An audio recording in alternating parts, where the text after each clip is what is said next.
2 years ago, I saw this one of a kind, spotted it out of nowhere. It was white and it made a whine that just awakened the tech nerd inside of me. I just got a small glimpse of it because the rider went really fast. I got home and started hunting for this machine on the internet, and guess what? It wasn't so hard. I found it. I didn't even care if it was an electric scooter or not. I didn't even care about the specs.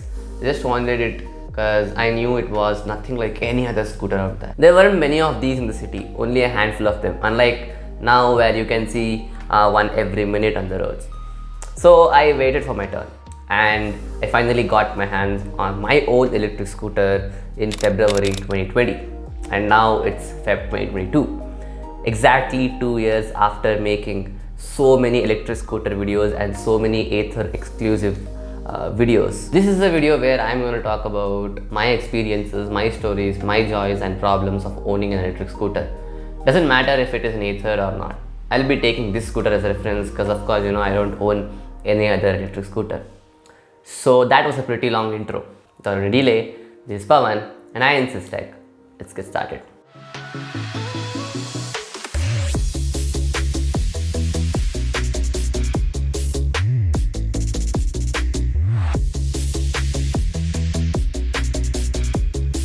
Let's set up some context.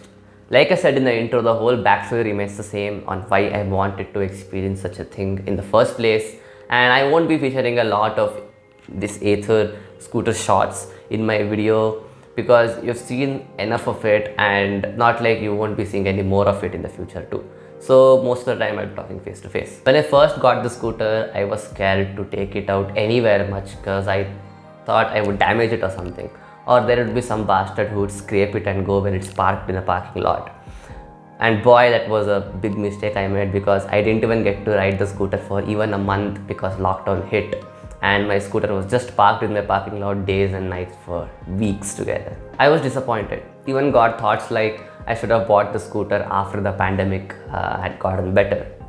But that was fine because this was a time that made me take action and make the first video on the scooter, which is also the best performing video on my channel till date. I made use of every opportunity of time that I had in my hands to go out and shoot and put out videos. So we all like to say electric is the future, which is true to an extent. People like you and me can help in decreasing the daily carbon footprint by riding around electric vehicles. But that change will only happen if the reviews and opinions about these electric vehicles are on a positive side from all the people around here. I have ridden my EV for around 8,000 kilometers in Bengaluru city for around 2 years now, and here is what I have to say. So we shall start with some numbers, and I'm using the most reasonable data I have with me as of now. There's a new feature on the Ather app called Labs where I can check data on my savings of money on fuel and also how much carbon emissions I was responsible for saving. It says I have saved around 11,300 Indian rupees on fuel, which I think is pretty inaccurate because I think I've saved a bit more, and it says I have not polluted the environment a lot, saving around 113 kilograms of carbon dioxide, which is great and gives a sense of personal achievement. According to the ride stats that Ather has been sending me every month, I can tell that I've been spending around 170 rupees on an average to charge the thing to ride around 500 kilometers approximately, which is great because I've been riding my scooter as efficiently as possible. And again, all these numbers are variables and depends on person to person according to their usage. The monetary savings, sure, that's a benefit in the long term. But the amount of fun you can have with these scooters, speechless. That's the primary reason I recommend this to people. How much ever I tell them, people keep asking me about the range all the time. Literally, that's all they have to ask. And I'm happy to answer them too, except in a few cases to be honest. There were people who were polite and asked me questions nicely, and I was also polite and answered them back in a very nice way.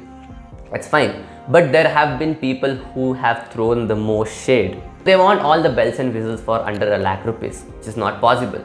I understand that India is a price sensitive market, but that doesn't mean you are gonna get all the premium features for a very cheaper price.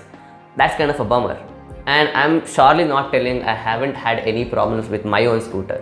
I'll get into that bit soon enough. So in my opinion, some pros of buying an EV for you can be cost effective in the long run, they are powerful and torquey, they have a better, smoother ride quality, you will be polluting less as a rider, you can stand out in the crowd by trying something new.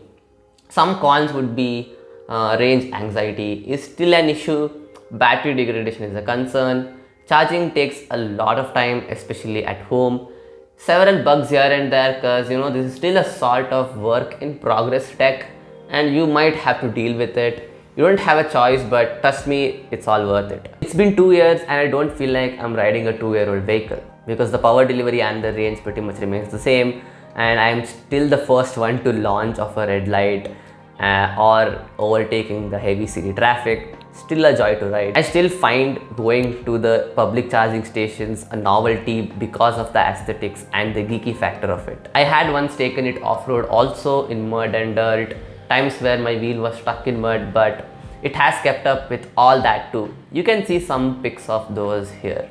So as far as I can see, the electric scooter has been keeping up very well to my use cases. There have been issues with it too, not gonna lie. Times when Ather kind of f***ed up in the service department and got back my scooter with more problems attached to it.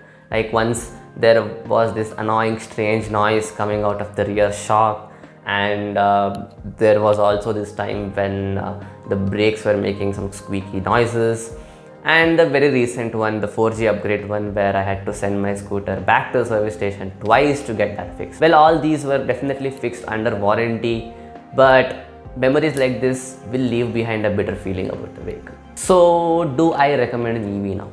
Come on, you already know the answer. This wasn't a review video at all. This was a video where a long-term customer shares his opinions and stories with his audience. You can get an EV now, there's no problem with it. You can be a part of the people who emit less carbon dioxide on a daily basis and can have fun with their fast scooters or even electric cars. Years coming, there would be bigger innovations in the industry like supercapacitor integrated batteries or even wireless charging stations. The list goes on and on. Let me know of any interesting innovation that you have in mind in the comment section below. And if you like the entire video, don't forget to leave a like. If you're new to the channel, don't forget to subscribe to my channel. As always, this is Pawan, signing out.